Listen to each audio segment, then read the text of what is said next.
नमस्कार मित्रांनो, स्वागत आहे आपल्या यूट्यूब चॅनलवर. तर आपण बँक निफ्टीमध्ये एक लाईव्ह ट्रेड प्लॅन केलेला, तर त्याच्या मागचं लॉजिक बघूया.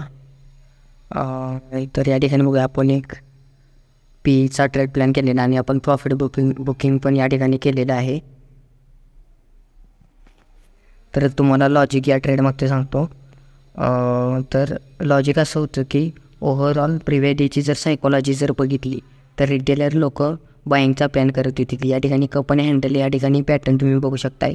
परत या ठिकाणी जे रेजिस्टन्स होते, या रेजिस्टन्सला मार्केट कशा पद्धतीने बिहेव करत होतं की रेजिस्टन्सला रिटेलरला सेलिंग करवायचं आणि upper side stop losses available व्हायचे आणि मार्केट अप्पर साईडला ब्रेकआउट द्यायचं. या सेंटिमेंटनं रिटेलर लोकांनी काय केलं, आज पण प्लॅनिंग केलं बाईंगचं. आणि सुरुवातीला जर बघितलं, फर्स्ट हाफमध्ये मार्केटनं पहिली ग्रीन कॅन्डल जवळपास 450 पॉईंटची या ठिकाणी दाखवली. 15 मिनिट कॅन्डलचा ब्रेकअप पण मारला आणि बायर्स ॲड केले आणि या ठिकाणी सेलिंग दाखवली. आता ही सेलिंग आपण मिस केली, कारण की या कॅन्डल तुम्ही बघू शकता आणि व्हॉलॅटिलिटी पण बघू शकताय. त्यामुळे इथे आपण एंट्री घेऊ शकलो नाहीत.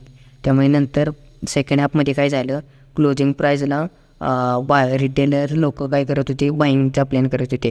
त्यामुळे क्लोजिंग प्राईजला रिटेलर बाईंगला ॲड होत गेले. प्लस या ठिकाणी तुम्ही बघू शकताय की ही एक सायकॉलॉजिकल लेवल आहे, त्याचा पण ब्रेकअप मार्केटनं मारला.